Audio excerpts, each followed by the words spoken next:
Okay, I think we're good. Yes, so we're going now. So go at her, Reed. Okay, welcome back to the Contrarians, everyone. This is another Patreon suggested topic. If you want to join in these chats and suggest topics, check out the Patreon situation for the Contrarians. You can participate at any level, but you do have to pay a few dollars to be able to suggest topics. We all vote on them though, and people voted on this one. We're calling it Great Album Pairs: Uriah Heep, Demons and Wizards, and The Magician's Birthday. Now, before we get rolling, I've got a few facts to go over just to set the stage. So Uriah Heep, active from 1969 until the present. They are still making albums, though their first album came out in 1970, the classic Very Heavy, Very Humble, championed by some as one of the original 4 heavy metal bands. Demons and Wizards was their 4th album, released May 1972. It's their highest charting album in the United States. Reached number 23 on the Billboard 200, hit number 20 in the UK, their home territory. Their single Easy Livin' hit number 39, their only top 40 hit in the United States. The Magician's Birthday was not quite as successful. It hit number 31 on the album charts, but its single Sweet Lorraine stalled out at number 91. Both albums are certified gold, and just a few months after they came out, so they must be, I would presume, platinum or over by now. And both albums consist of what some call the classic Uriah Heep lineup of David Byron on vocals, Mick Box on guitars, Ken Hensley on everything, Lee Kerslake on drums, and Gary Thane on bass. Magician's Birthday got a massive 10 out of 10 from someone who goes by the internet handle of Martin Popoff in his Collector's Guide to Heavy Metal, whereas he downgraded, Demons and Wizards got 10 out of 10. The Magician's Birthday, he downgraded to 8 out of 10. So let's see how these two classic albums hold up and compare. And Martin, you want to start us off? Sure. Okay. So yeah, it's funny. I had them that high. I would rate them probably a little lower. I mean, as it stands now, my favorite is Look at Yourself. I do like these two albums, and you're right, it is the classic lineup. So essentially, they had one album in 70, they had 2 in 71. I've always had it in for Salisbury, but I love Look at Yourself. And then in 73, they had Sweet Freedom, which is kind of different from this. So these two go together. And what I like about this whole thing, so there's your Look at Yourself. And I wanted to show this. Where I grew up in BC, we had a cult famous heavy band. Unfortunately, their 2 full-length albums were not very good, but they were the first bands I saw. They came through Trail BC. They were called the Carroll Brothers, and this is one of their heavy songs called Going Downtown, but they were famous for a cover of The Wizard. And so that was the A side of this. And they were kind of a BC local phenomenon. 3 guys, kind of leather and studs. They'd whip their guitars and stuff. They were actually really cool, but the 2 albums were not very good. But so that's the mystique of The Wizard for me. And of course, I did this Uriah Heep visual biography. It's a 5-pound book of 400 photos and a whole timeline, and that still got a lot of those. But yeah, so the neat thing about this whole situation, first off, you get early Roger Dean artwork before he really solidifies his style with Yes. And they look very, very kind of similar, kind of landscapey, weird, hippie-ish. The thing about this band, they always bothered me when I was a kid. They always kind of scared me because Uriah Heep, I didn't know that it was like a Charles Dickens guy or whatever. I think that's what it is, right? But it sounded like just drugs to me. It sounded like heroin or a cult or a drug cult or just something really creepy, right? This Uriah Heep thing, it sounded like a religious cult thing. I guess when I grew up, that we had the Moonies around and stuff, like religious cults were kind of creepy, right? And I'm going somewhere with this because I think almost everything on both of these albums that is not like a rock and cool hit really has that kind of John Anderson, but the dark side of John Anderson. Not quite a King Crimson thing, but it just seemed like creepy religious cult, trap me in the basement sort of mellow music, right? You had doomy funereal keyboards or acoustic guitar or piano. David Byron always was saying some spooky stuff. But just to compare the two, I guess that's what we're doing here, right? Just sort of comparing the two quickly. I really like the first one the best. I don't know if I'd give it a 10 anymore. I'd probably give it an 8.5. But yeah, love The Wizard. Love Traveler in Time. You know, it's got a mellow verse, but the rest of it's pretty rockin'. Easy Living. I don't know how that became a hit single because it's doomy and heavy. It's just not single material. Poet's Justice, creepy again. Circle of Hands is kind of a good, kind of doomy but powerful one. Jerry Braun was a great producer. Like the sounds he gets on these albums are amazing. Rainbow Demons, probably my favorite song out of all of these songs that we have here. All My Life reminds me of Nazareth, like good party rocking. You know, there's Slide. You know, Mick Box is known for like there's Slide, there's Wah Wah, and in some respects, when I heard that one again today, I was playing. I'm thinking Nazareth on that one. Paradise is acoustic. The Spell is kind of like Circle of Hands. Circle of Hands is a big one for them. So that's your Demons and Wizards. This one I like less of the songs on, but probably my second favorite song between these two albums would be The Magician's Birthday. I just love that. It's amazing live. It's got that great kind of happy but still heavy riff with that really cool Lee Kerslake accenting drumming going on for the whole verse thing. And then it's got that crazy just like drums and guitar jam, no bass in it, right? Kind of thing, right? That's really cool. So Magician's Birthday is long. And it's a really amazing song on this record. And then I love Sunrise too. That is so doomy and heavy. And like, they're just doing a better job at being Deep Purple. That's one of the things I always say about Heep at this time. They do a better job at Deep Purple than Deep Purple at their best, which is Machine Head. Right. But yeah, love Sunrise, Spider Woman, Blind Eye. I take it or leave. That's got Wishbone Ashy sort of twin leads in it. Rain, Sweet Lorraine with that really high screaming, crazy synthesizer, you know, way up in the stratosphere. Tales is like dirgy, dark, you know, kind of medieval acoustic thing. So a lot of these mellow, slower songs, I don't even really know very well because they've just always been standoffish to me and depressing. Right. But yeah, love The Magician's Birthday. But still, I would say Look at Yourself as my favorite of all these albums. So I'm going to go 8.5 on Demons and Wizards, and I'm going to go 7.5 on Magician's Birthday. Because I want to give a few props to Jerry Braun because the production is amazing on these records. All the instruments sound great. He's definitely an underrated guy. There you go. Okay, very good. You know, those album covers always make me think of a hippie version of Frank Frazetta. Yeah. On his old classic Conan album covers. All right, I'm going across the sea to Mr. Pontus Norrishammer. Pontus, let's hear your take on Demons and Wizards and The Magician's Birthday. Oh yeah, I really love these albums. I will tell you the backstory of how I found out about those because it's. Actually, I was 13, and my mum had met the guy who's soon to be my stepfather. And their relationship was very new. And we were going to visit him and sort of meet him on a Swedish fika, of course. And so we ended up in his apartment, and being the person I was, I sort of went to the record collection and looked through it, you know, like you did. And he wanted to bond with me. So he says, is there anything you want to borrow? Just put it aside and you know, you can borrow it and bring it home. And I ended up with 2 paper bags full. My mum was furious and accused me for stealing his records while he was rubbing his hands and probably thinking I helped him move in. But in that was many fine records, and one of them was this Magician's Birthday. And I've read about the name Uriah Heep in the same book where I read about Jethro Tull.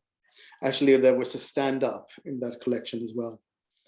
And we took it home and we played it.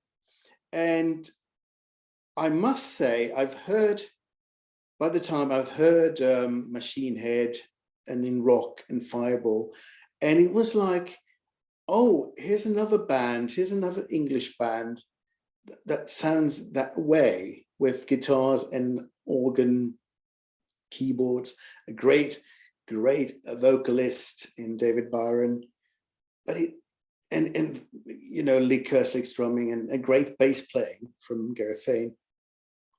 And I must say that to my ears in '86, this is in February '86, this sounded fresher than most of the stuff that was coming out of the radio. This was my secret. A few of these albums were my secret albums. I could play to friends. Have you heard this? No, I never heard them. Because they were not huge at the time. You know, they were scrapping along. And I mean, I love every track on that album. I mean, Blind Eye, Spider Woman with that slide riff, majestic sort of sunrise, all those vocals, all those vocal harmonies. It's just fantastic. It's very Beatles-ish. You know, they must have worked. Ken Hensley must have worked very much on the arrangements. You have Blind Eye, which is just a fantastic song. And one of my favorites is Tales. I mean, just that song, just a ballad, you know, like, and the ending goes, another day. It's just fantastic folk music in midst of rock and roll. And you have Magician's Birthday, which is fantastic in the sense that it's an epic, but it's a heavy metal epic. It's not a prog epic. It's just, you know, it's a tale, but it's based in HM rather than prog. Purple didn't do these stuff. They did Child in Time, but, you know, Magician's Birthday is, you know, another thing altogether. And one thing that strikes me with that is that Gentle Giant does Peel the Paint from Free Friends. I think it's in March that is released. And here is November '72. Mick Box and Lee Kerslake does the same, quite the same thing as Gary Green and Malcolm something, I think he was called, the guy who played on that record. Sorry, I forgot his name. I can look it up later. But it's a very similar idea, you know, and it's just stunning playing. You know, it must be improvised. A few years later, I stumbled over Demons and Wizards, and I understand why people are looking at it as the first chapter of this story, because it's very sort of, well, if Look at Yourself is in rock, Demons and Wizards is Machine Head, in the sense that everything fits together very smoothly on that record. I think it has maybe it's a better sound than Magician's Birthday, but it has this sort of, we're a new lineup, we're together, we write good stuff. You know, think about it. They start both albums with great ballads. They don't rock out that much as a starter. I mean, both were Wizard and Sunrise kicks things off slowly, and then they progress from there. I think Circle of the Hands is one of the best power ballads there ever was, with all those vocals and beautiful arrangements. And I always loved Rainbow Demon, and Side 2 is fantastic altogether. But I do think they fit together, and I do think Roger Dean made these fantastic covers that really sort of encaptures. He was good at that. It encaptures the album. You can't think about those albums in different sleeves. They're very sort of, the music is entangled with the artwork, and I think he was very good at that. A funny aside, when my stepfather presented me with his copy of Magician's Birthday, I was sure it was a double album. You see, he had lived his life through the 60s and 70s, and there was another record in the outer sleeve in that version of Magician's Birthday. It turned out to be Wonderworld. So those were my two introductions to Heep, and I love Wonderworld as well. So it was just fun that, you know, someone had just, here's that record, let's put it in this, because we don't find I can't find the sleeve. Fuck it, just put it in there. And it just stuck. And it took me a few years before I saw the cover of Wonderworld, but I knew the music outside in it because I play them constantly. And I mean, they're both nines for me. They're both nines because they really summons up that 70s vibe that is just fantastic. I love them. Cool. So 9 out of 9 for both of them. I'll keep track of the grades there, Reed. Oh, okay. Mm. Yeah.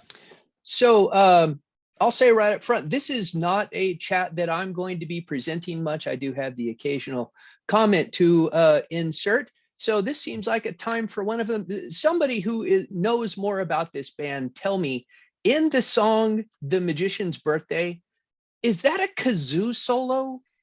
Yeah. I'd say so, yeah.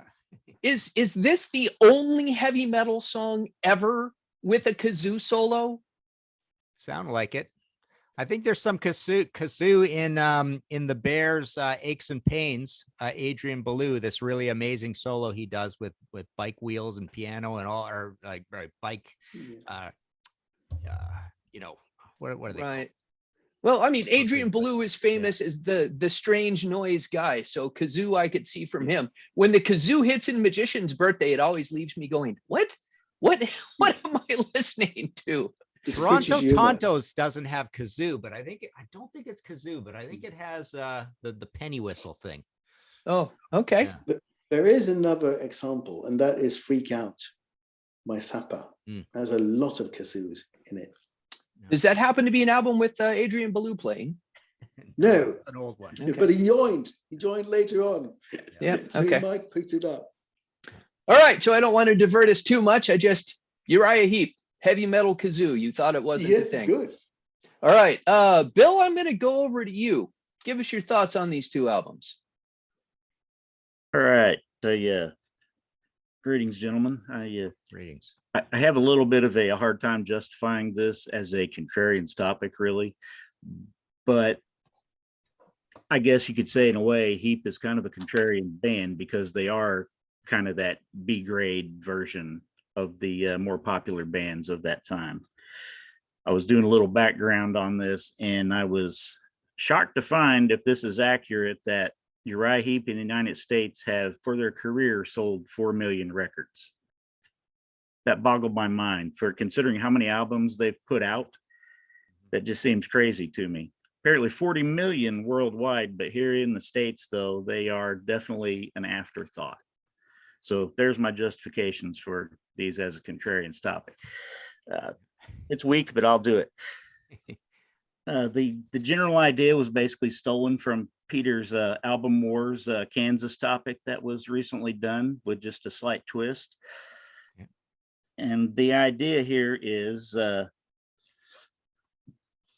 well, great album pairs. You can tell by the covers, these are meant to be together. They both came out in the same year.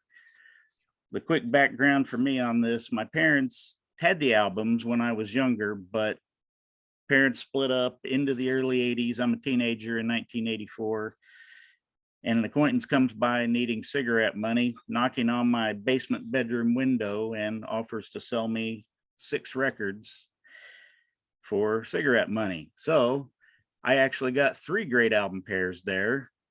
The first 2 albums by Dio, Blue Oyster Cult's Cultosaurus Erectus and Fire of Unknown Origin, the 2 Martin Birch albums, and these 2 beauties. So that was the beginning of my great album pairs experience there. And to test this idea of album pairs, after playing both of these multiple times throughout the week, I went ahead earlier today and put them both on shuffle. And yeah, I couldn't tell without, I mean, obviously I know which come from which album from years of experience with them, but if I was unfamiliar, I wouldn't be able to tell you which one came from which album. And that to me is the sign of something which essentially could have been released as a double album. And that's kind of another one of my criteria for thinking of this great album pairs idea. Nice. I will say that I am just slightly contrarian in that I do prefer The Magician's Birthday over Demons and Wizards, but it's only like a half a point difference for me. I would say probably a 9 for Magician's Birthday and an 8.5 for Demons and Wizards. It's one of my favorite songs, even though Ken Hensley is definitely my favorite writer, and I think clearly the best Heap writer. Sweet Lorraine. Sweet Lorraine is this big boogie song, and of course Ken didn't have a hand in the writing there, but that keyboard that Martin mentioned that could break glass, that could cause my bird to squawk and could affect my wife's lupus and make her want to run out of the room. I love that keyboard sound. That is a love it or hate it thing, but man, that thing gets me going. That's just brilliant. So I understand completely why some people can't stand it. Sunrise, yeah, man, that's one of the greatest openers ever. And it's no wonder that they like to open concerts with it. That slow build is just boom, boom. It's like a heartbeat, boom, boom, boom, boom, coming up. I absolutely love it.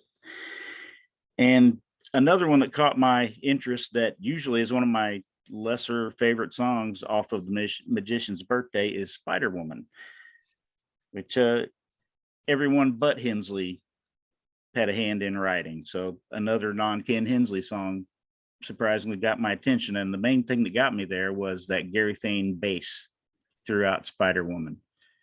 I'll admit I don't usually pick up on bass playing when I'm listening to albums. It's not one of my main concerns, but Gary was pretty special. He was a very melodic, unique player. And yeah, for me to have a bass player grab my attention like that, if his name's not Geddy Lee, well, that's a pretty good job. Nicely done, Gary. I wish his career had been a little longer, but we know how that story went. Yeah. The Magician's Birthday itself, extremely cheesy. I don't care. I love it. That's part of its charm. Yeah, kazoo and all. The whole happy birthday, that's another love it or hate it thing. I mean, I can see how these guys absolutely could have, and I don't remember for sure if they are one of the inspirations, but they definitely could have been, if they're not, one of the inspirations for Spinal Tap, especially with the rotating drummers. And yeah, in fact, I almost wore my one of my Elton John shirts tonight just because it had the tenuous connection to one Mr. Nigel Olsson, Elton's longtime drummer, who played apparently on 2 songs on the debut.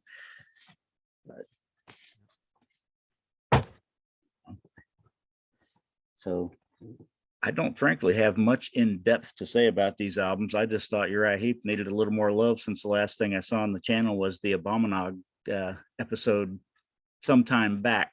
Yeah. So here's a little love for Uriah Heep, and I'm going to turn it back over to the rest of you gentlemen.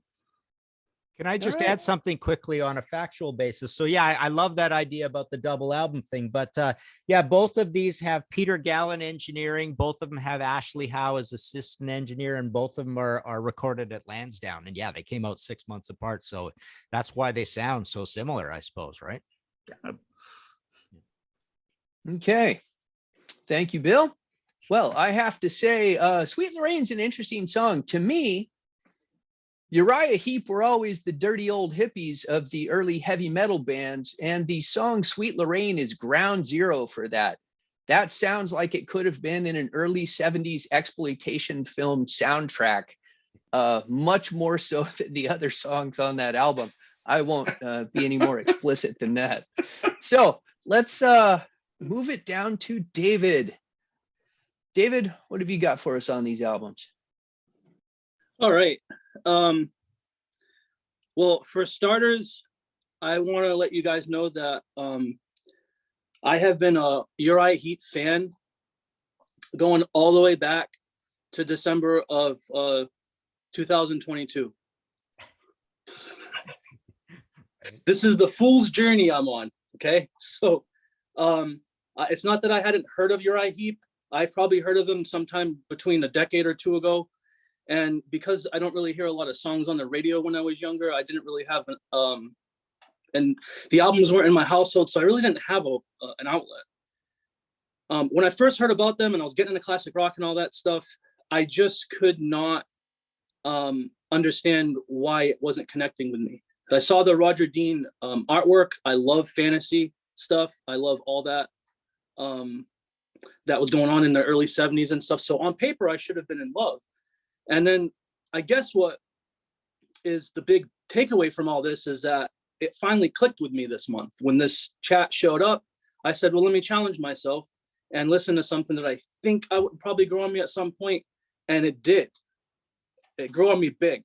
So I went and listened to I'm at the first like 6 albums at this point, just because I want to see what came before it comes after and try to just narrow in on what's going on. Well, why everybody thinks this is such an important period in Uriah Heep's like catalog, right? So yeah, I'm a new fan. What prevented me in the past was the vocals. Right off the bat, David Byron, it was always like, I can't get into this guy. I don't know why. Please correct me, because I'm a bit of a novice when it comes to this, but the way he's singing, is that what's considered crooning? It's not like he's not like singing like Burke Shelley or like Geddy Lee or something like that. And that's kind of, I thought I thought I was gonna get when I played the record. And it's he's singing more, I guess, melodic, and I wanted him to sound more like a rock singer, I guess. That changed.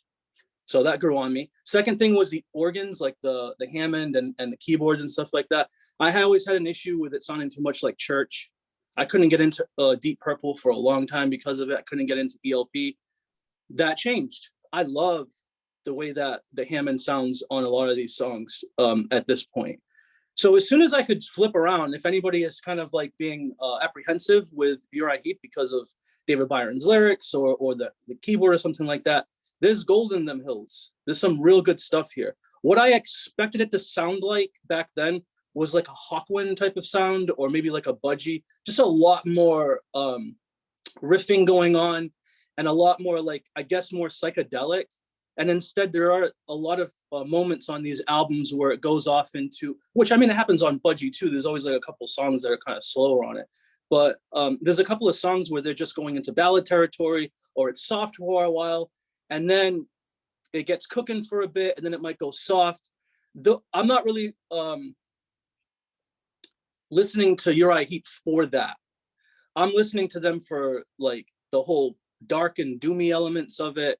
When the band is really cooking, that is what attracts me to Uriah Heep quite a bit. I expect the ballads are going to grow on me as well. They're not bad. There's nothing I'd skip on either one of these albums. Bill had mentioned I did the same thing that you did, buddy. I put both these albums in a shuffle. I tried to see if there was anything that would kind of decipher, make some sort of discrepancy between the two. Not really. But then again, I'm still the new guy here. So when it comes to Uriah Heep,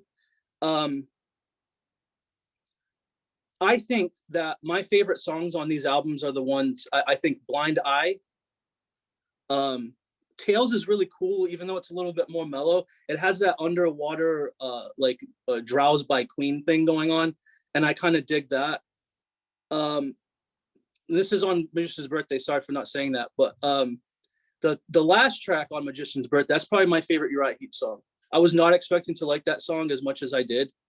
It was like 2 minutes into it, like the kazoo comes in and all that, and I'm like, the only time I've heard a kazoo before is when Peter Gabriel is like, it's being played like right on Counting on Time on The Lamb Lies Down on Broadway. It's like supposed to be the soundtrack for Coitus, I suppose, but I thought that was hilarious. So the kazoo comes in the middle part where it's like 3 minutes, it's just like this like psych rock stuff. That's it for me. They could just do that for 40 minutes and I'll be a happy baby.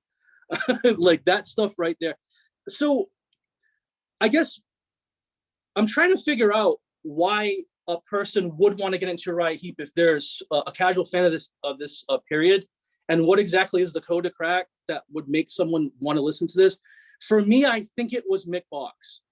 I try to just not pay attention to the vocals and just go straight into what the instruments are doing on the album, what the guitarist is doing, because I usually like this type of guitar. And that was the Mick Box, I guess, was like the seafarer that like brought me from point A to point B with this. And there are all these moments where the guitar just lets loose. That's why I won't skip anything on this, even if it's going a little bit more mellow. It really keeps the I think that Mick Box is my favorite member of this band, even though I really do appreciate. See, I'm a new fan too. I don't know, and perhaps somebody else on the panel can answer this for me. Ken Hensley, it says he plays guitars as well. I'm assuming that the soloing is mostly done by Mick. I don't know if Ken Hensley is just playing rhythm guitar because he's doing Hammond, but like, I love the way that the tones sound this. I know sometimes people will say that something sounds too 70s or anything like that. I love the way the production sounds, but I love the way the production sounds in the 70s in general. So can't really go too much on my word on that unless you have similar thoughts. But I'll leave you with this. Rainbow Demon is an awesome song. And I see that one gets pointed out a lot. As a new fan, I wish I could Dr. Frankenstein it and put some sort of crazy guitar solo in the middle of it, because it just kind of has the Hammond going on, and it's brooding and it's cool. But I want that song to be like 16 minutes long, like the Magician's Birthday. I want that thing to not stop ever, man. Yeah. So yeah, I expect these albums are gonna grow even more, but I have to just stay with an honest like ranking. I'm gonna give both of these a very good 7.5. Okay. And they'll probably go up in time. Nice. 7.5. Interesting. Very Thank cool. you very much, David. Thank you. So Martin, correct me if I'm wrong. This has come up in conversations before when talking about the Uriah Heep guitarist. It's actually Ken playing the slide parts, right? Yeah, and a funny thing, the last time I talked to Mick, I've interviewed both of these guys, and my memory always, like, these facts come in and out of my head, so excuse me. But the last time I talked to Mick, he kind of surprised me and said that even a lot of the wah-wah in the early days, he said, was Ken even. Although Mick is known as the king of the wah-wah, but this is Mick saying this. And we know Ken is one of the key writers here, and he sings a bit too, and he's got a great voice too. And on that crooning front, it's funny you brought that up, because I was trying to think, why is he asking that? That's kind of interesting. And the point is he's kind of, he doesn't have to push a lot of air. You're right. He's able to sing very comfortably, but people love that voice. I mean, he's considered one of the all-time consummate classic rock singers of all time. People love his voice. Yeah. Yeah. I would say a balladeer more than a crooner, but I know what you're saying. All right, we're going to finish off. I'm going to go to Butch and then let Peter back clean up for us. So Butch, tell us what you think about this great album pair. It is a great album pair. I first got into these guys around, a lot of these bands were bands that I got into when I was discovering hard rock and metal for the first time. And I had some neighbors that were 10 or so years older that had record collections that hipped me to some of this stuff. And some of it I heard on the radio. I'm pretty sure the first thing I heard by Heep was Easy Living, which I recorded it onto a tape. And I didn't know the title was Easy Living. I remember having it written down as Since You've Taken Your Place in My Heart as the title. That's how I tracked it on the, but I always loved that song. And neighbor across the street was friendly with my parents, was a DJ for he did like weddings and events and things like that. And so he would do this thing where you gave him a list of songs and he'd make you tapes. And so I gave him a few tapes and asked him to just tape me some stuff. I said, give me some old like metal, give me some old hard rock. And he threw some Heep stuff on there. That's the first time I heard Sweet Lorraine, The Magician's Birthday, The Wizard. And he put Easy Living on there, which I already had. But and then he was more like, he didn't like collect, he wasn't like really into hard rock or anything. And he just gave me his Demons and Wizards and Magician's Birthday albums, which I don't even know. I don't know if I still have them. I remember they had his initials on them and everything. I thought it was really cool. But it's funny though, at the time, like I think a lot of us think about Heep as this, they're part of the quote unquote, if we're going to have a big four of the early metal with Sabbath and Purple and Zeppelin. The weird thing about it is, like, in retrospect, like in looking at their music over the years, they really, especially like these first, other than the first album, like they really aren't that heavy, except on a few songs here and there. When they like, like a song like Rainbow Demon is heavy as hell, and Sunrise I think is really heavy, but on balance, the records are way more.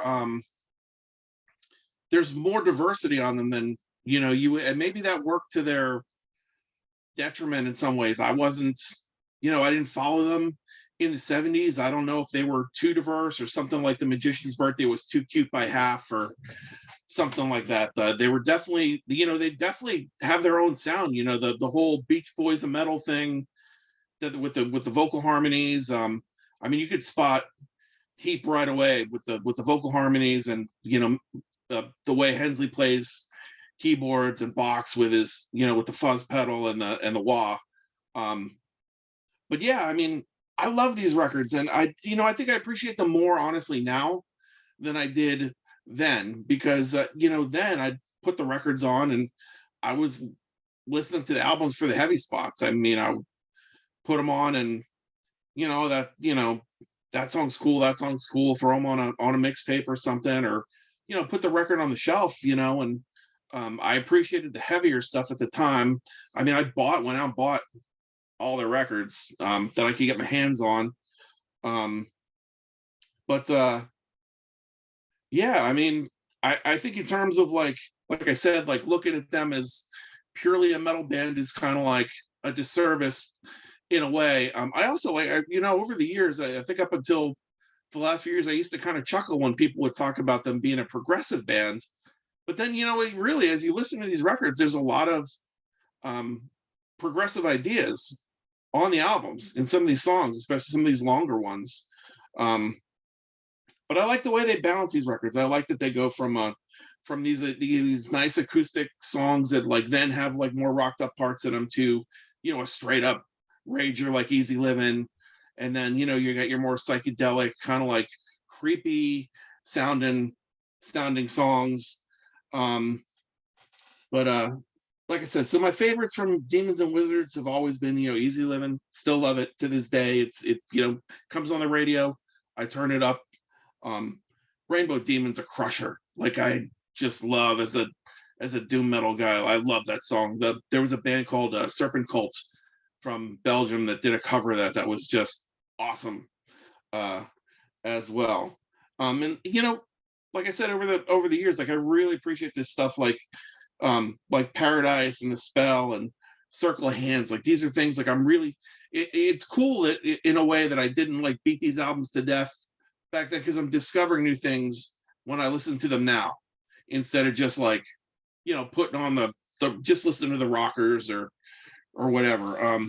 As far as The Magician's Birthday goes, I love the title track. It's such an interesting song because in some ways I don't feel like it should even work, because it sounds like one of those songs where a band took like they had a bucket of riffs and said, well, let's pick from the bucket and throw all this stuff together, all these different ideas, but it works somehow. There's all these weird elements to it, it's all over the place, but somehow it just fits and it works. And it, like, I agree, Martin. I saw them play at they played here a few years ago, and that song sounds amazing live. It's just a lot of fun to hear them play that.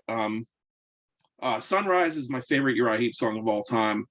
And in fact, I did a cover of this with Victor Arduini from Fate's Warning on our album, and we came upon that. We were in the car, like, just talking about bands we liked and listening to music, and put on Heep, and he and I are like going down the road singing Sunrise, and just that song is just the whole vibe of that song is amazing. The way that it, Bill was saying with heartbeats, kind of feels like a heartbeat coming in, and then it just kind of like, slams in, and I just love the ups and downs in it, and it's such a powerful song. Sweet Lorraine, I always liked. It's kind of like a straight up rock song. I love that keyboard part of Ken's almost sounds like a theremin or something, with just like creepy, like Munsters, Addams Family kind of vibes to that. It's a fun song. I've loved that one for years. Let's say, man, I'd give both records. Man, they're so close. I'd probably give them both an 8.5. Both. I couldn't even, if I had to pick one over the other, I would slightly prefer Demons and Wizards, but they're real close for me. Mm-hmm. Nice. And then the ones on the other that bookend it too, I like those records too a lot. So cool. I just want to make a quick point. When we did the progressive metal episode of Metal Evolution, I like really wanted to champion that point about these guys possibly being the only band. I mean, there's other peripheral ones, Led Zeppelin, Cream, Hendrix, but one of the only bands, even the Who, that you could say is a precursor to Rush in the invention of progressive metal. And it's really because of these two albums more than anything. To my mind, these two albums really seem like the predecessors to Caress of Steel. And, it's not lost on us that, Rush's first big shows in the States were supporting Heep as well, right? Here in Pittsburgh. Yeah, exactly. Power metal as well, not power metal, the music's per se, but definitely power metal and Rush. So progressive metal in the lyrics, in these storylines. And, you look at Magician's Birthday. I mean, that's just like any of those, it's like the early long songs from Rush kind of thing, that thing. So, yeah. Right. You Also, have a I could connection- go ahead, Pontus. I'm so sorry. Yeah. You have the connection with the dual guitars from Wishbone Ash, through Uriah Heep to Iron Maiden. Yes. Yeah. Well, there's a connection there. Yeah, there's even what song was it that I made a point of? Echoes in the Dark. You listen to the vocal that starts off there; it sounds like a Bruce Dickinson vocal. Vocal melody and the whole thing. And the last point I wanted to make was the idea of essentially when you get to those later albums, Butch, the ones that we're talking about where you're frustrated about them, they sound like a cross between Deep Purple, Stormbringer, and then Nazareth Rampant, Playing the Game, Close Enough for Rock and Roll. They're just all over the place, right? Doing all these different things. It's not very proggy anymore. The songs are all, conservative normal lengths, and they're just kind of like trying out a whole bunch of different styles. So there's your Nazareth thing again. And then Heep and Nazareth were close bosom buddies, touring partners for years and years and years. And people go see those two bands together all the time in Europe. So yeah. Right. As far as power metal goes, I could totally see Halloween rocking a kazoo. All right, let's move on to our last panelist of the night. Peter, tell us what you think about this great album pair. Well, thank you. Great to be here, and I hope everybody's doing well. All my fellow contrarians have nailed most of the prime topics and details here. I'm going to come at this a bit differently here. When I was younger, when I was first getting into this, and I wish I remember exactly where I read this, the author was claiming that one of Uriah Heep's problems were they were Deep Purple wannabes. And I'm here to tell you categorically, they don't stand in anybody's shadow. This is not Deep Purple Jr. And you're talking a guy whose favorite band is probably Deep Purple. The elements of these two bands, label-wise, can get to be too similar. Both with the organs, both with the singer with a great voice, strong, heavy compositions. But there are a lot of differences, and a lot of them are subtle and some not so subtle. The beauty of Demons and Wizards is the addition of both Lee and Gary. And you now have this rhythm section that can stand toe to toe with Sabbath and Zeppelin and everybody else. They've got their Bill Ward, if we want to use labels, somebody who's very solid, plays a little more simply, but he does exactly what's needed. And Gary influenced a whole generation of bass players. This guy is a monster.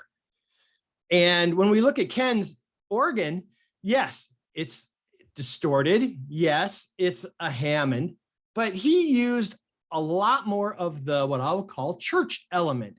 It had a lot more of the wavering tones to it, and he used it way differently than what John Lord did. John used his almost as a second rhythm guitar to compete with Ritchie. So his was much more focused and clean. Ken is creating sweeping, huge sonic palettes that are almost like tsunamis that kind of just wave over everything. You add that into mix sound, and all of you have very accurately pointed out his tonal qualities. You've got a huge wall of sound here with this very fluent bass playing through the middle of it, and a singer who, just if you only heard him on the studio records, may not fully appreciate the range and the power that David had as a singer. I would suggest that if you want to listen, go to the Live 73 show and break down some of the audience participation sections, especially in the song Look at Yourself, where he's doing the sing-alongs back and forth when he's, yeah, and he is breaking glass, and his voice is very strong and very, very powerful. So they stand on their own here. And the differences, again, to me, go even further than that. Deep Purple were the band of soloists. These were the proficient masters of their instruments, the master technicians. They were the jammers, the long play improvisational guys. And that element is something that I gravitated to and love as a musician. So that aspect of it. The power of Uriah Heep was the ensemble. It was the band as a whole. There are riffs in both of these and in their catalog, but they don't stand out like a Smoke on the Water or a Space Truckin' or a Highway Star. It was an ensemble feel, more chordal, more compositional. And that created a different sense of songwriting, delivery, and impact. So they were way in different camps, and Purple wasn't doing remotely what Heep was doing, and Heep wasn't touching what Purple was doing. So keep them separate and enjoy them and respect them for exactly what they were and what they are, and that those differences make them extremely unique in this section of English bands that we were talking about, that they have elements that none of those other bands remotely touched. And that influenced a lot of bands. You mentioned Nazareth. I see a lot of early UFO coming out of some of these songs and other bands like that. When I look at these two records, like many, I had a neighbor that had 5 boys. The youngest was my age, and they went progressively older than that. And they had all the things that I hadn't discovered yet. And when we were rating them, looking for Cheech and Chong records so we could laugh to stuff we didn't remotely understand at that age, we saw these albums, and it was instantaneous. I was in full, dove right in, and they've been a permanent part of my listening experience ever since. We have to talk in comparison again. We've talked a little bit about production. These sound substantially better than comparative Deep Purple records at the same time. They sound much better. And again, Deep Purple's my favorite band, but that's just sonic fact from my ears. They sound fuller, richer. They have more depth, more clarity. And I just enjoy them sonically much more than I do the Deep Purple tracks and the Deep Purple albums. Demons and Wizards is a masterpiece, in my opinion. Side 1 especially is just, it's flawless. It's just a perfect side. And the breadth and the scope of the songwriting that the band was able to do, you did not get these acoustic ballads with Purple. Sorry, they don't exist. And they offered a sense of flexibility, almost similar, more similar to Zeppelin, where you could go from Zeppelin 2 to side 2 of Zeppelin 3 and go, wow, that's a pretty wide scope of compositional playing and songwriting. And Heep was able to do that. And they did it convincingly, and it did it without compromising how heavy they were, and made those songs sound just as legitimate as their heavier, more popular tracks. I'm not going to talk about the songs. Everybody's talked about all those. I love all the songs pretty much. There's maybe one or two that are maybe less than the others, but they're all good. And I like to listen to the whole albums straight through. I will say this. When I listened to Demons and Wizards, I had not heard the expanded editions until I went through them this afternoon. And I will say, first of all, I had it ranked at a 9.5 out of 10 before I discovered one key thing.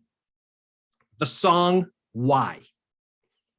It was a B-side that was left off the record. And I will tell you, it is maybe my favorite song of the entire album. If it had been included, I'm punishing them a half point because they left it off the original release. Shame. So if you're not familiar with Why, go listen to the extended version. It is stunning. And kudos to Mark Clark, who was the previous bass player. It's just an exercise. You would swear it's Jaco Pastorius. I mean, he is just gone nuts. And it's perfect Heep. So if they had included it, it'd be a 10. So if you get the expanded edition, I'll give that a 10 out of 10. There is a slight letdown a little bit in magicians, sorry. And if I was to have put them on shuffle, there are slight sonic differences. It's not as clean as Demons, but compositionally and sonically in the overall presentation, they could easily be same sides of the same coin, different sides of the same coin. I give that one an 8 out of 10. And I think, and I'm also like Martin, and this is almost a real trio for me, because I really can't leave out Look at Yourself, because even though it doesn't have, this lineup, it's a pretty spectacular record, and there's some great tracks on there. But these are two must-own records. If you like any of the early British stuff, any of the bands we've talked about, you've got to own these and find them and listen to them and enjoy them. So 10 if you include Why, and an 8 out of 10 for Magician's Birthday. Beauty. Nice job. That was great. That was very Peter, cool. thank you very much. Thank you. Okay, so Martin, have you got our tallies on scores? Not exactly. I'll just eyeball it for you. Okay. I can eyeball this pretty closely. So I would say, let's see, we got 3 8.5s, 9. So we're probably, I would say what we've got here is about an 8.75 for Demons. And I would say for Magicians, we've got about, let's see, 2 7.5s. That's basically an 8. So we've got an 8.75 and an 8. Okay. Well, I Pretty think solid. that's pretty accurate. That's about where I'd put them. I'm not making a long spiel, but I think that The Magician's Birthday doesn't hold up quite as well as Demons and Wizards for me. Perhaps if they had let it bake another 3 or 4 months. I mean, that album was out in 6 months after Demons and Wizards. That is not a long period of time in which to put out a full album of music. So maybe they could have worked on things a little bit more. They are definitely, I think, right up there at this time with Sabbath and Deep Purple. For me, Deep Purple is the brilliant but uneven band, whereas Heep is a lot more steady. Right up through Magician's Birthday, you really knew what you were getting with this band. Starting with Sweet Freedom, things I think are a little less consistent. I will never forget them singing the freaking alphabet. I think that's on Sweet Freedom, right? I'd rather listen to him do the kazoo on The Magician's Birthday. So let's just leave it there. This has been a review of a great pair of albums from one of the earliest heavy metal bands, Uriah Heep, talking about Demons and Wizards, quite possibly one of the best album titles ever, and The Magician's Birthday. If you haven't yet checked out the Patreon, please do that. Look at the TeePublic. We'll say, you know what? I don't own stock in the company or anything, but TeePublic has a extra comfortable t-shirt option available. They are awesome. So, and they're always running like 35, 40% off sales. So go check those guys out. They can sell you a nice t-shirt. Martin, anything else you want to say before we wrap Oh, this up? that's good. I think we covered it. That was great. All right, everyone, that's your homework. Go out and listen to some Uriah Heep. Tell us, do you like The Magician's Birthday or Demons and Wizards better? And is Rainbow Demon better than Sunrise? There's a topic for you. Damn. Thanks for watching The Contrarians. All right, guys. Talk to you later. See ya. Night. Bye now. Yeah.